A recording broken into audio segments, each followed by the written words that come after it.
So you're a new player who's just gotten into Pokerogue. You think, wow, this is a Pokemon game, how hard could it be? Only to get to maybe level 10, I've seen people lose there, level 25, or level 50. That is called the early game. Pokerogue has 200 levels. It is pretty easily split up between levels 1 through 50, 51 through 144, and then 145 through 200. I like to justify them as an early, mid, and late game. These are going to be some tips and tricks to help get you through the early game, as well as just some generic good tips and tricks as well. Starting with number 1, the starters. When you start Pokerogue, you first start out with all of the 3 starters from the first 9, or from all 9 generations, all the way down to Quaxley being at, number 27.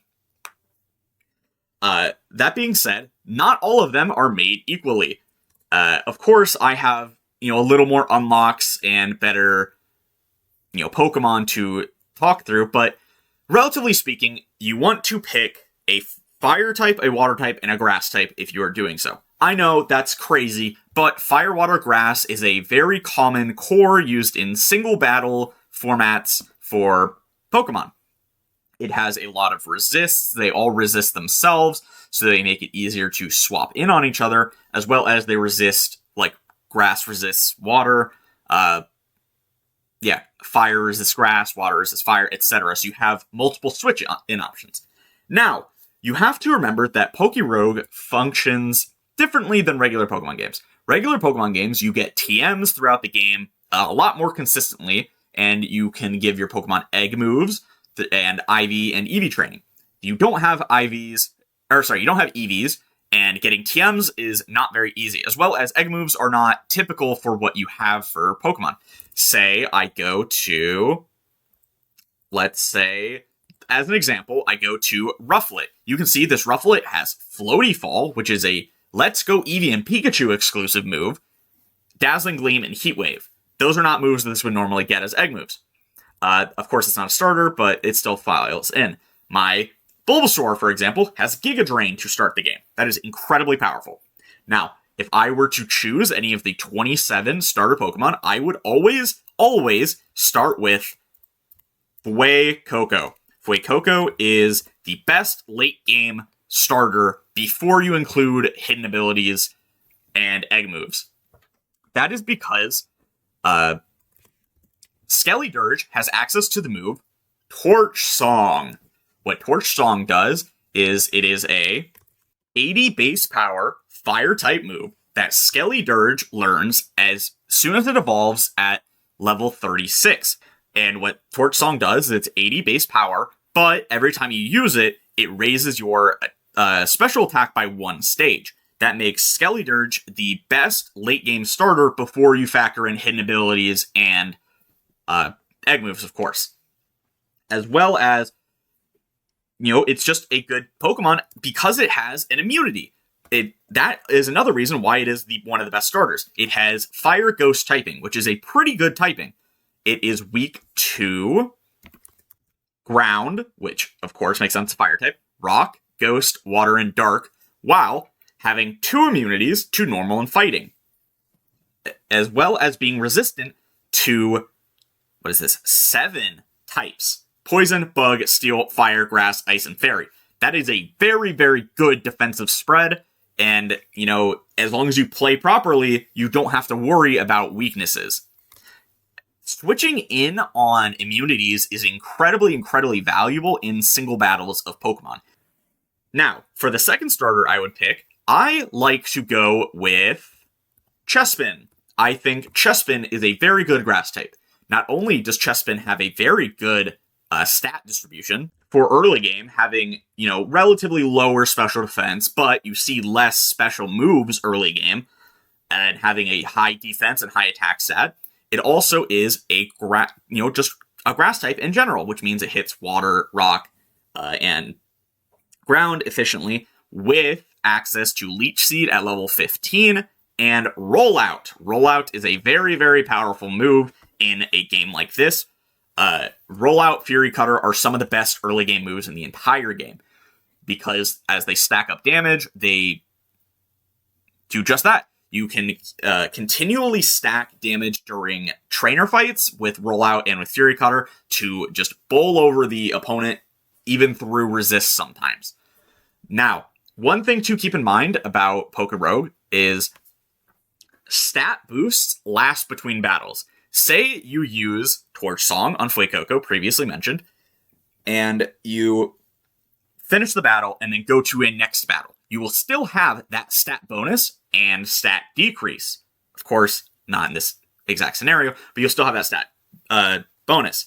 That does not apply to Rollout and Fury Cutter. It does apply to things like Stealth Rocks and Weather, or Spikes, Toxic Spikes, but will reset when a trainer battle happens.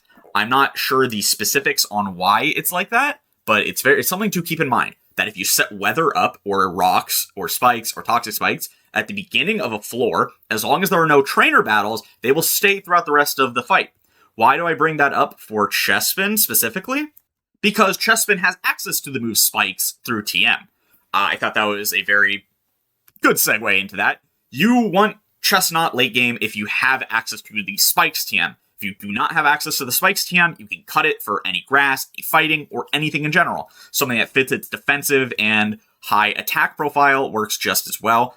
And Chestnut has a great typing as well. It resists 1, 2, 3, 4, 5, 6 types in water, electric, grass, rock, dark, and ground, with having 5 weaknesses to fire, psychic, ice, poison, and fairy, and then a 4 times weakness to flying.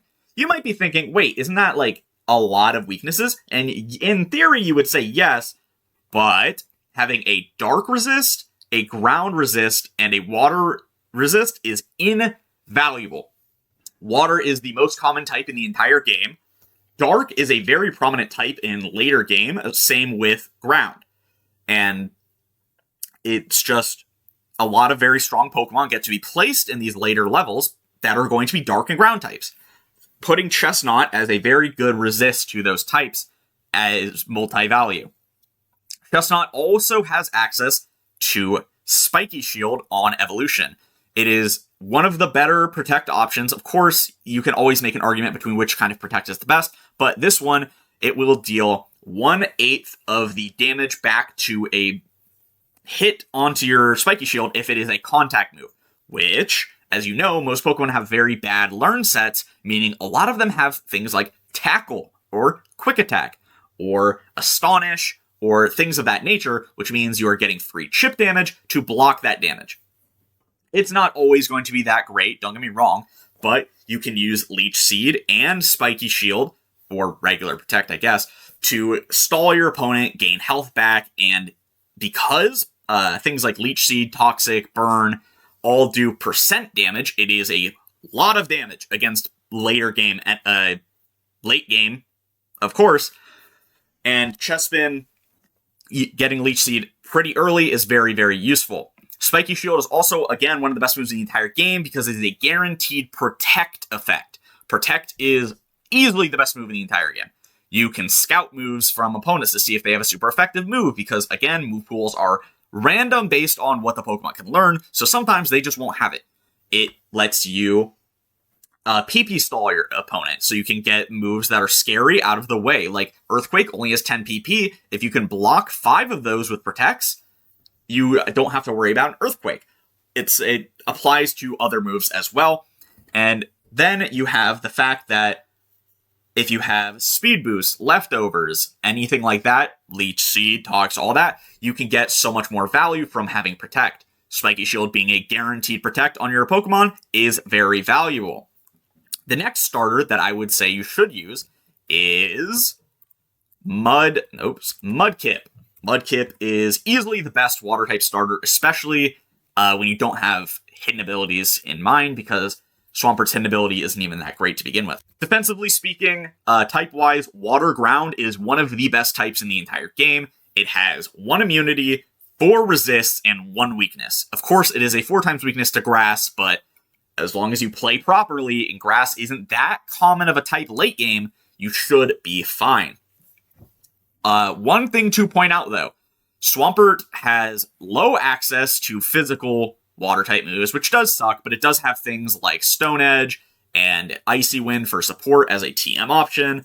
But remember this, you have Earthquake only through a Memory Mushroom, and it's only after Swampert evolves.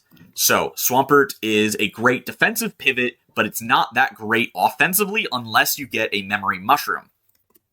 And then once you get Earthquake, I mean, Earthquake is one of the best moves in the entire game. You can pretty much spam it or Rocks against anything.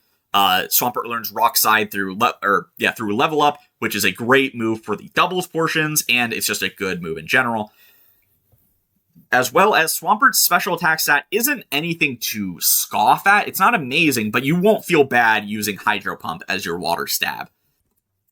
Now, you might be thinking, okay, I have my starters chosen. What does that really mean for me? It doesn't mean anything, actually. When you pick 3 starters, you have 9 of the 10 slots that are being chosen. You can see right here. A good way to use up the early game is to use up that 1 slot. If you have access to egg moves, or if you have access to having caught a lot of Pokemon, that really becomes useful. You can lower the cost of Pokemon through candies. As you can see here, if I have caught 30 Sentrets, I can reduce the cost by 1 for 30 candies. But Sentret already costs 1, so it would be 0. Or if you use it on something like Totodile, which costs 3 naturally, it costs 20.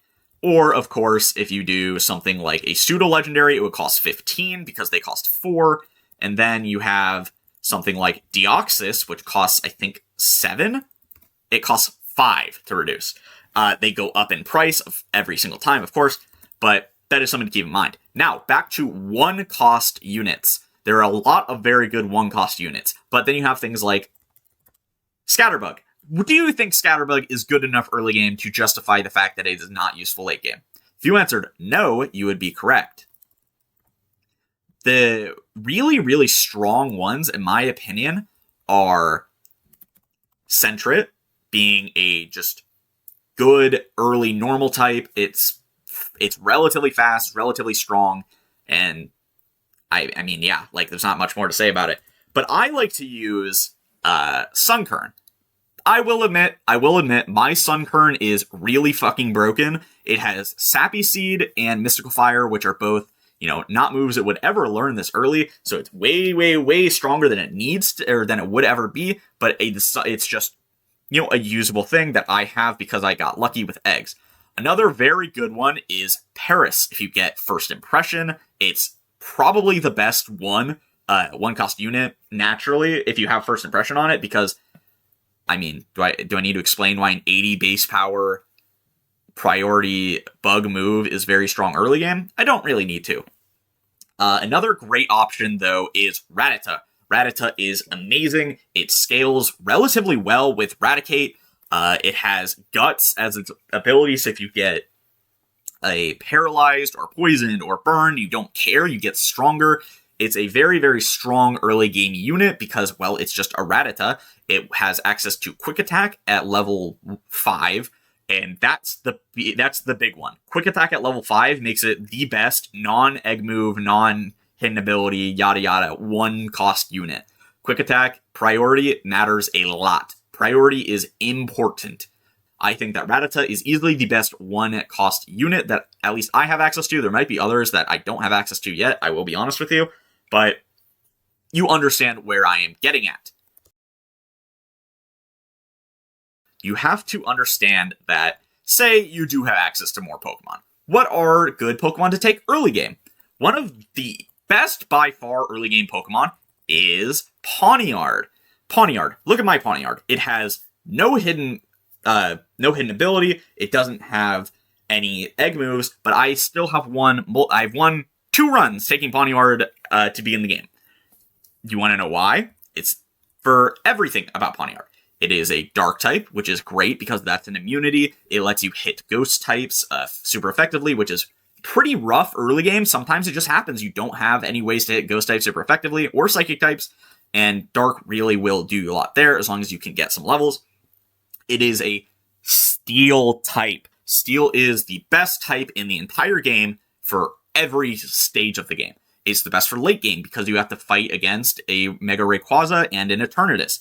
It's best for mid game because you have to fight against everything on the planet. Steel resists most things. And it's great for early game because you're fighting a lot of bug and normal types. As well as Pawniard has access to, what's this? Fury Cutter, a move that I had previously claimed is one of the best moves in the early game. If you don't know what Fury Cutter does, let me read it off for you. Fury Cutter is a 40 base power bug move. Every time it hits in a row, it does double its base power. So it's 40, then 80, then 160.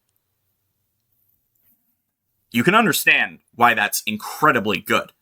No Pokemon has access to 80 base power moves early in the game, and you only have to use Fury Cutter twice.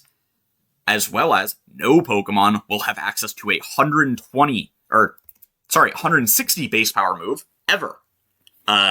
Moves that have that high of a base power are not that strong, or they're very inaccurate. Fury Cutter has a 95% accuracy. Yes, it's not 100. If it's not 100, 0% in Pokemon. Everyone knows that. But there's nothing in the game stronger early than Fury Cutter. For early game, Fury Cutter is king. Pawniard is the best Pokemon early game, bar none. Now, I just raved on and on and on about the Steel type, and you might be thinking, oh, okay, well, what about something like the Rock type? Rock is also good against normal and bug early game. Is it, though? Think of it this way. What is Rock weak to? Rock is weak to grass, which is relatively not that common. It's weak to fighting, which again isn't that common.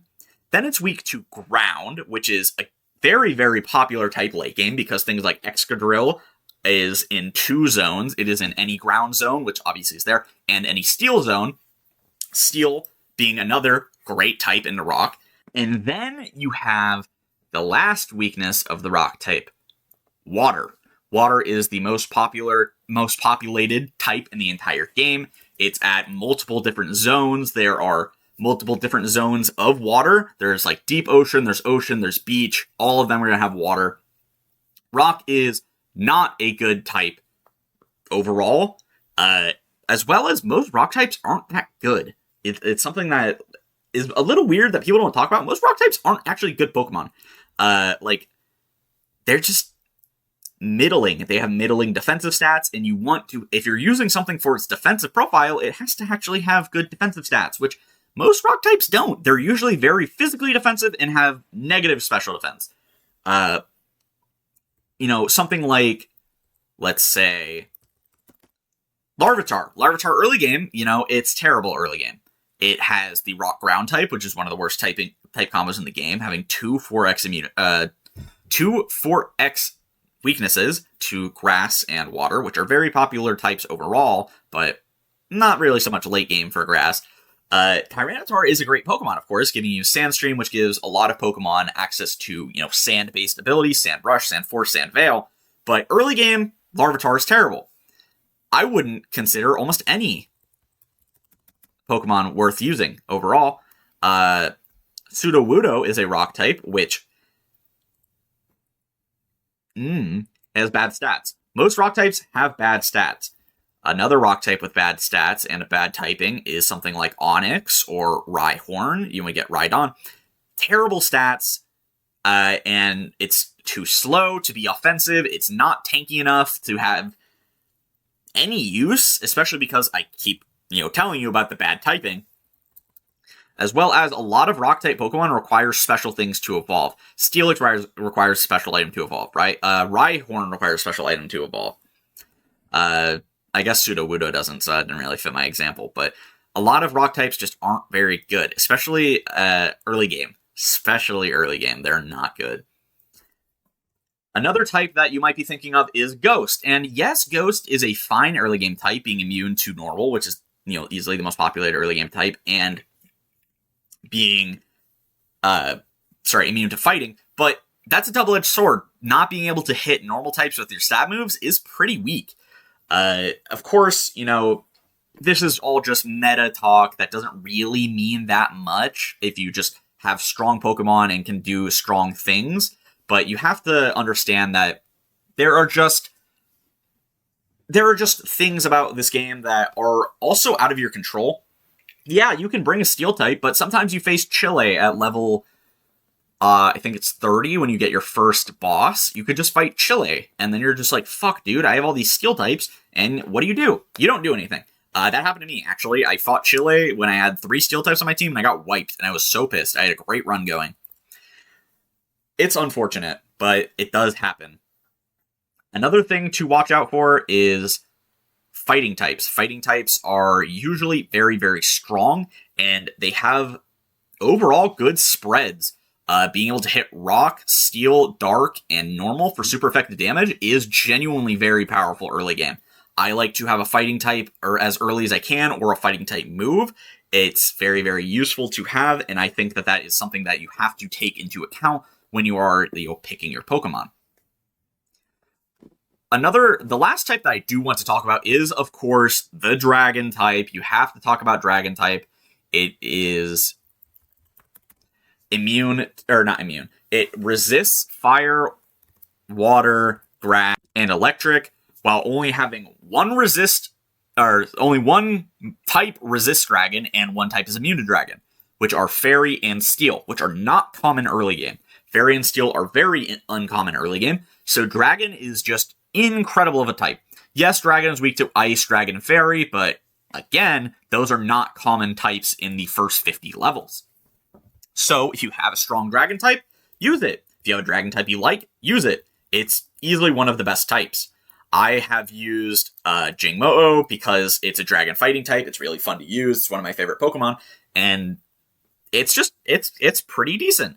Of course, this isn't talking about specific Pokemon, which are very good. This is more talking about types, and I guess Pawniard, which is one of the best in the entire game. But yeah, this is an early game guide. If you enjoyed, tell me down below. You have to remember the most important part of Pokerogue early game is levels 8, 25, and 50. You might be saying to yourself, oh, what's so special about those? Level 8 is the first time you fight Ivy, your rival, and she will fuck you up if you are not prepared. She will. My friends in real life have somehow wiped to her multiple times. I still haven't done wipe to level 8 Ivy personally, but I don't know how they do it. Level 25 is the next Ivy fight. She is a lot stronger. She'll have an evolved starter. She might have, some really strong Pokemon that shouldn't be accessible at that point in the game. Things like that. Level 30 is going to be the first boss that you fight. Okay, this is the Crasher Wake! And it is very tough, especially coming off of that level 25 fight. You're going to be weakened. You're probably not going to have all your Pokemon, so it is a very tough fight that you should heal for. You should spend money on if you don't think you can beat it. It's very dangerous. And then level 50, yeah, you have a little bit more lenience because you don't have anything aside from the occasional trainer battle between that and level 30, but it's still a relatively tough fight for where it is placed in the game. You're probably going to fight some fully evolved Pokemon. It is a very, very difficult fight for its stage in the game, genuinely speaking. So please, please, please prepare for that. Everything past that is mid-game, so I'm not going to be going into that much more than I have so far in this video. If you enjoy, make sure to like, comment, subscribe, tell me what you think below. Did I miss anything important? Do you have any questions that I can answer? And yeah. So this is my first ever real, pretty highly edited, long-form content video. If you could please share this around, that would be nice. It is definitely going to be a little less love channel, and then of course the Pokemon channel is a lot smaller, so I would really appreciate for anyone to share it around. It would help me a lot. I love this game. I would prefer to get into it over Hearthstone currently, but it is what it is. Thank you for watching. I know it was pretty long, and I'll see you guys next time. Peace.